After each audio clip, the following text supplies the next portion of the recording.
Hello and welcome to In Depth. I'm Tina Jha. On the 30th of July, the second and final draft of the National Register of Citizens was released. Names of around 40 lakh people out of 3 crore 29 lakh applicants were not included in this list. This led to a raging national debate. Opposition parties accused the NDA government of using NRC for votes, while the BJP says it is committed to implement the NRC firmly and fairly because the issue is about national security, security of borders, and the citizens of this country. In today's In-Depth, let's understand what is NRC, why is it being updated now, why does it concern only the state of Assam, and why do political parties have differing opinions on the issue.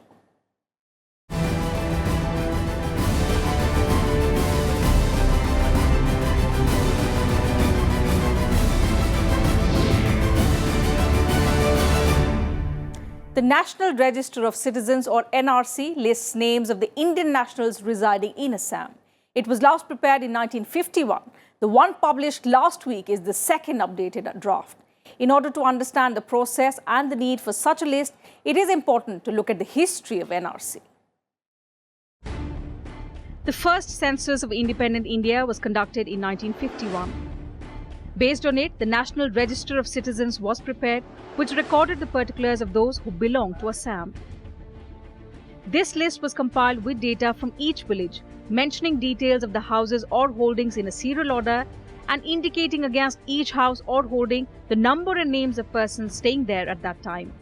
These registers were kept in the offices of deputy commissioners and sub-divisional officers, but in the 1960s, they were handed to the police department. The 1951 NRC was compiled exclusively for Assam on the basis of fears expressed by Assamese nationalist leaders who feared a post-partition conspiracy by Pakistan to effect a demographic change in Assam. The state, however, witnessed a steady influx of migrants even during British rule between 1826 to 1947. During the mid-19th century, the British brought in migrant workers from the adjoining areas, which include present-day states of West Bengal, Bihar, Jharkhand, Chhattisgarh, Odisha, Telangana and Andhra Pradesh to work in the tea plantations in Assam. However, after 1951, the NRC was never updated. Although with the increasing influx of migrants from Bangladesh and neighbouring areas, the government felt the need to update the NRC. NRC is not a new thing. The National Register of Citizens is as old as 1951. It was last updated in 1951. And as you know, that Assam, Bangladesh, before Bangladesh, it was East Pakistan. So during the partition of the country, there used to be a lot of movement, like you saw in western side of the country between Punjab and Pakistan. Even in our part, a lot of erstwhile, before partition, this region was called East Bengal. Then partition happened, then East Bengal became East Pakistan. So there was a lot of movement from erstwhile East Bengal and now East Pakistan into Assam. And that is when this National Register of Citizens was maintained and updated. But after that, there was no activity. The NRC is being updated as per the provisions of the Citizenship Act 1955 and the Citizenship Registration of Citizens and Issue of National Identity Cards Rules 2003. The eligibility for inclusion in updated NRC is being determined on the basis of NRC 1951 and electoral rolls up to the midnight of 24th March 1971. In the absence of electoral rolls, other documents up to 24th March 1971 midnight can also be submitted, like land and tenancy records, citizenship certificates, permanent residential certificates, and passports. In case of an applicant born after 1971, documents pertaining to one's ancestors, namely father, mother, and so on, can also be submitted. Additionally, documents proving the relationship, such as a birth certificate or land documents, will also have to be attached. If I give you the figures, demographic changes in Assam, we are indigenous. Assam is a treasure trove of ethnic communities. We have 115 of India's 525 ethnic communities in a small state. Northeast has 247, out of which Assam has 115. So more than half of ethnic communities of India in the Northeast, of which half are in Assam.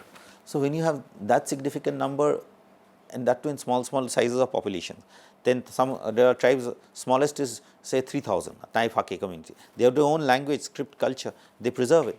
So with this kind of migration, when you are occupying huge stretches of land and they are in areas of 10 or 20 square kilometers, you are wiping out indigenous communities. And the demographic projections show that 3 studies. As I told you, the figure is 80 lakhs, 50 lakhs and 80 lakhs. I mean, Sri Prakash Jaiswal said 80 lakhs and Kiran Rijiju said 80 lakhs. So these are 20% and 25% of the population now. So, and the projections are that by 2003 independent studies, that by 2040, 47 or 51, we turn into a minority. Another act that needs mention in relation to citizenship in Assam is the Illegal Migrants Determination by Tribunal Act 1983. Also called the IMDT Act, it was enacted to swiftly determine illegal migrants. It was applicable only to Assam. According to the Act, illegal migrants were those who entered India on or after 25th March 1971 without being in possession of a valid passport or other travel documents or any other legal authority. However, the law evoked controversy because in all other states, detection of foreigners was done under the Foreigners Act 1946.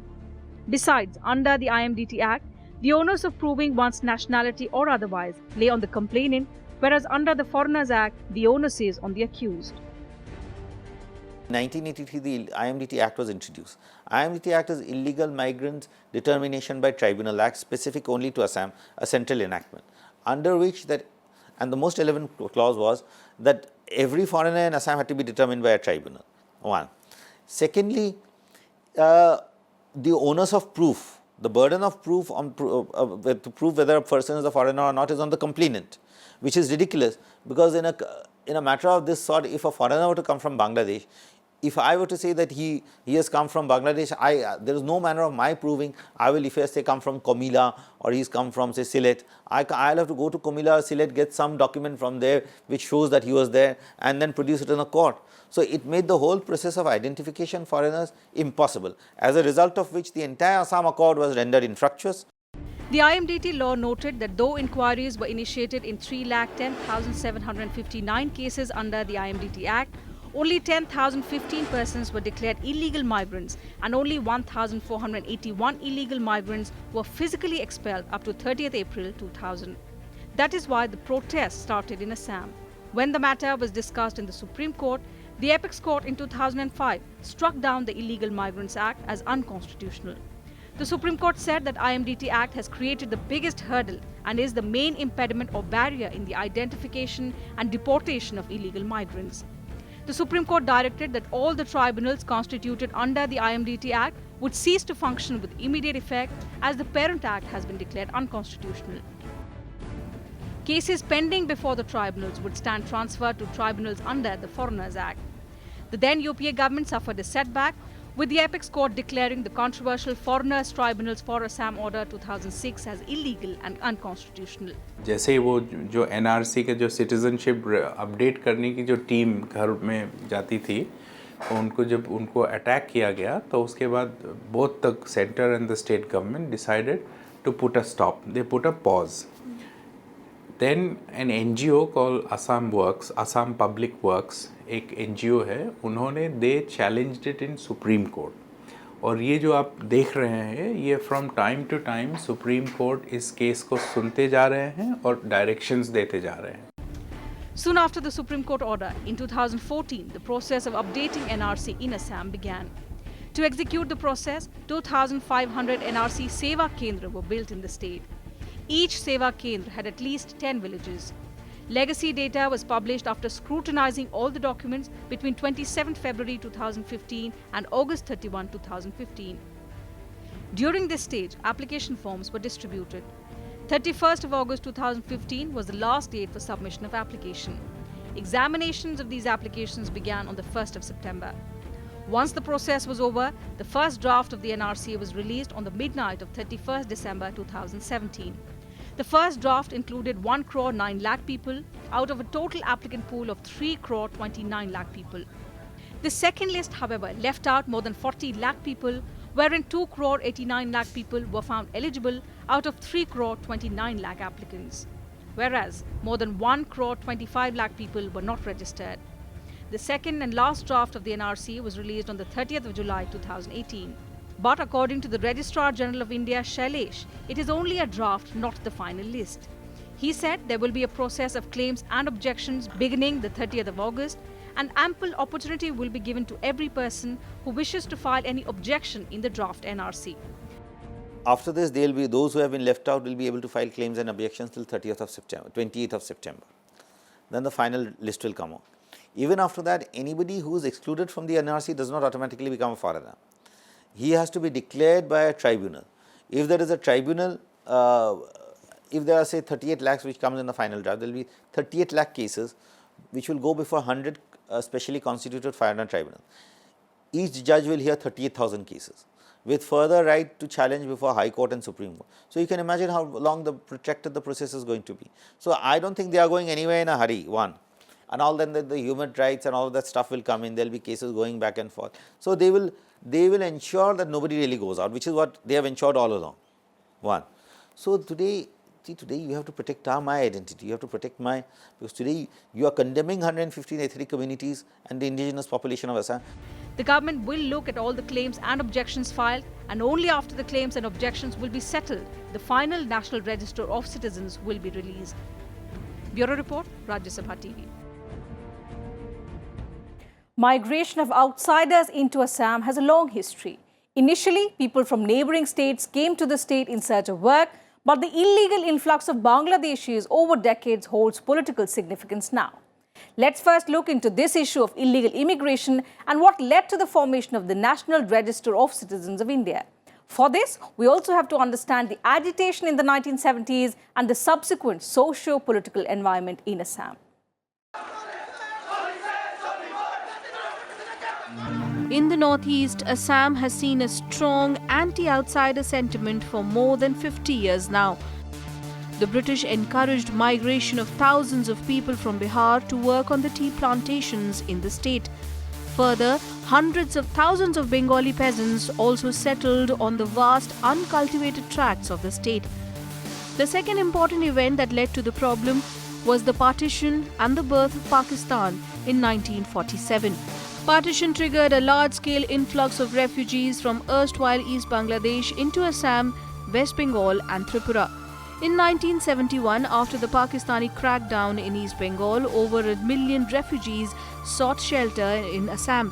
Most of them went back after the creation of Bangladesh, but nearly 1 lakh people stayed back. After 1971, Assam saw a fresh, continuous and large-scale influx of land-hungry Bangladeshi peasants. By now, habitable land was becoming scarce in Assam. Assamese peasants and tribals started fearing loss of their holdings. However, this demographic transformation generated a feeling of linguistic, cultural and political insecurity. It overwhelmed the Assamese and imparted a strong emotional content to their movement against illegal migrants in the 80s. Assuming a dominant role in Assam's politics by the end of 1979, the All Assam Students' Union and the Assam Gana Sangram Parishad, a coalition of regional political, literary and cultural associations, started a massive anti-illegal migration movement. Leaders of the movement claimed the number of illegal migrants was as high as 31 to 34% of the state's total population. The Assam Accord came about because there was a 6-year-long agitation. In 1979 there was a by-election to the Mangalai Lok Sabha constituency, where out of 77,000 additional voters in 2 years from 77, 37,000 were found to be foreigners. So that triggered off the Assam movement demanding identification and deportation of foreigners, because the foreigners were a very important vote bank for the Congress, because the migrants from Bangladesh. And they were resistant to it. Because they were resistant to it, there was a 6-year agitation. And because there was a 6-year agitation, at the end we had to accept a compromise after those, accepting those after 71, because the Congress government was insistent on it. The state's large-scale population boycotted the 1983 assembly elections as well. The polls were held against the backdrop of a statewide student-led agitation against illegal immigrants from Bangladesh. In fact, during the general elections in 1984, elections in 14 parliamentary constituencies of the state were not held due to ongoing fighting.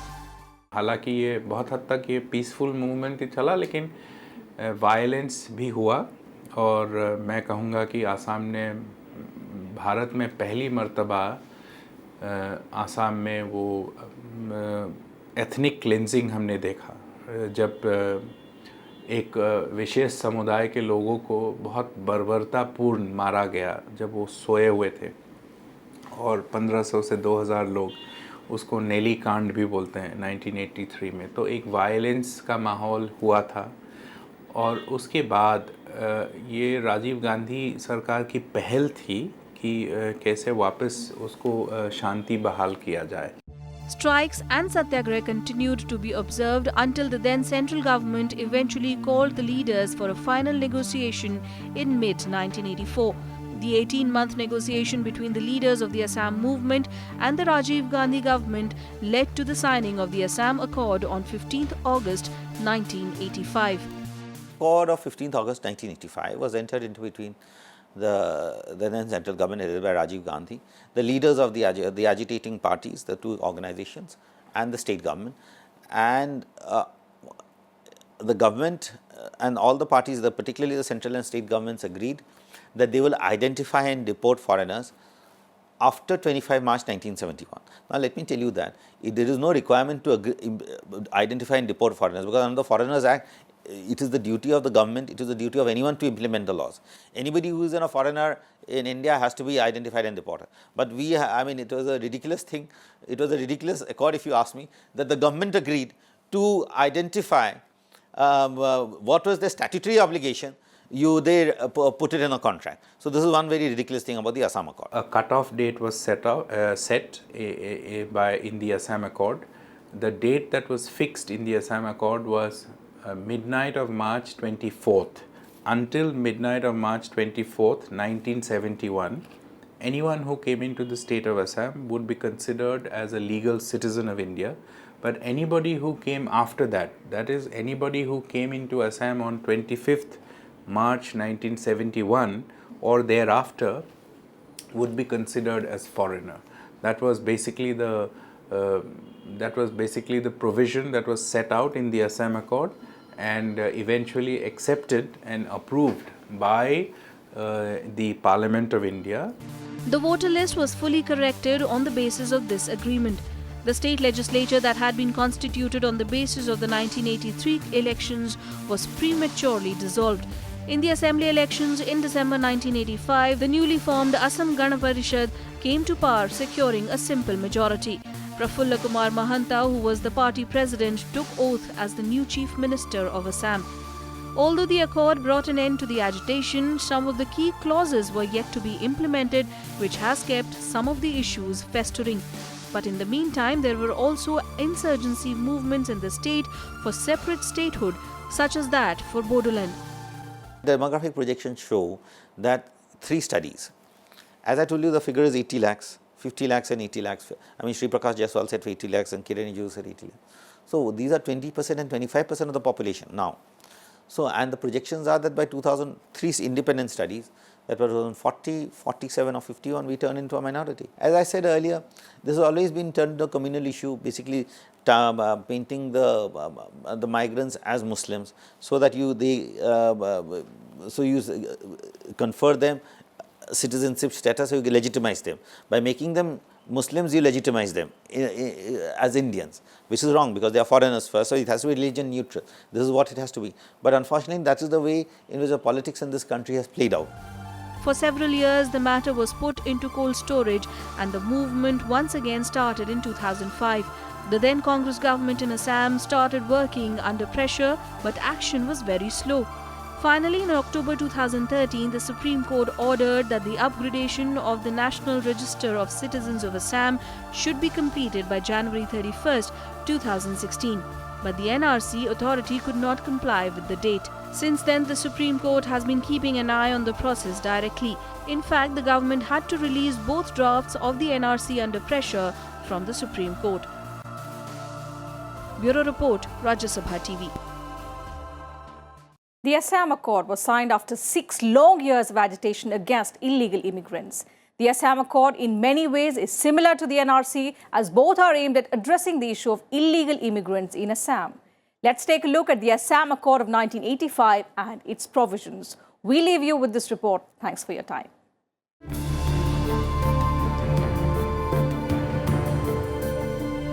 The Assam Movement was an agitation against illegal immigrants in the state and to protect economic, cultural and ethical identity of the native residents of Assam. The movement, led by All Assam Students Union and the All Assam Gan Sangram Parishad, lasted for 6 long years between 1979 and 1985. It was marked by protests to compel the Indian government to identify and expel immigrants who were mostly Bangladeshis. The agitation ended in August 1985 after the Assam Accord was signed by the leaders of Assam Movement and the government in the presence of then Prime Minister Rajiv Gandhi. See, Assam Accord was signed, it's a tripartite agreement in 1985 signed between the then Prime Minister Rajiv Gandhi, the very powerful students body called the All Assam Students Union, ASU. Then there was a civil society group that eventually became a political party, the Assam Gana Sangram Parishad, and the state government. So this was essentially a 3 parties agreement, the student body and the civil society on one side, the center on another, and the state government as the third partner. The Assam Accord brought an end to the agitation and paved the way for leaders of the agitation to form a political party, the Assam Gan Parishad, that came to power in assembly elections of 1985. The Assam Accord aimed at providing legislative and administrative safeguards to protect the cultural, social and linguistic identity and heritage of the Assamese people. The Assam Accord promised detecting and deporting foreign immigrants in Assam, regularizing all people who came to Assam before January 1, 1966, including those whose names appeared on the electoral rolls used in 1967 elections. Detection of foreigners who came to Assam after 1 January 1966 and up to 24 March 1971 in accordance with the provisions of the Foreigners Act 1946 and the Foreigners Tribunal's Order 1964. Names of foreigners so detected to be deleted from the electoral rolls in force. All such persons were required to register themselves before the registration officers of the respective districts in accordance with the provisions of the Registration of Foreigners Act 1939 and the Registration of Foreigners Rules 1939. The government assured that it will suitably strengthen the governmental machinery for the purpose. The accord provided for restoring the names of people in the electoral rolls on the expiry of 10 years following the date of detection. All persons who were expelled earlier but later re-entered illegally into Assam to be expelled. The accord said all foreigners who came to Assam on or after March 25, 1971 shall continue to be detected, deleted and expelled in accordance with law. The government also assured of giving due consideration to difficulties regarding the implementation of the Illegal Migrants Determination by Tribunals Act 1983. The idea behind the Assam Accord was to determine the number of illegal migrants who may have come into the state of Assam. A cutoff date was set in the Assam Accord. The date that was fixed in the Assam Accord was midnight of March 24th. Until midnight of March 24th, 1971, anyone who came into the state of Assam would be considered as a legal citizen of India. But anybody who came after that, that is anybody who came into Assam on 25th March 1971 or thereafter, would be considered as foreigner. That was basically the provision that was set out in the Assam Accord. For the rest of India, the cut-off date for grant of citizenship for migrants from erstwhile Pakistan, East Pakistan, is 19 July 1948 in terms of Article 6. For Assam, we agreed to accommodate 23 years of additional migrants, give them citizenship, and accordingly, we took on the burden. And after that, they were to be identified and deported. And then let me tell you, in the last 47 years, not more than 3,000 have been deported, out of a total number of say 80 odd lakhs. So this is the situation we have. Clauses 6th and 7th of the Assam Accord speak of safeguards and economic development of Assam. Clause 6 provides for constitutional, legislative and administrative safeguards to protect, preserve and promote the cultural, social, linguistic identity and heritage of the Assamese people. While in Clause 7, the government renews their commitment for the speedy, all-round economic development of Assam with special emphasis on the education and science and technology through establishment of national institutions. The government also announced a special package for economic development of Assam. For this, the government decided to set up oil refinery, paper mills and technology institute in the state. The centre also decided to make special laws and undertake administrative measures to protect the cultural, social and linguistic identity of Assamese-speaking people. After the Assam Accord, it was decided that only the central government officials will issue citizenship certificates. Bureau Report, Rajya Sabha TV.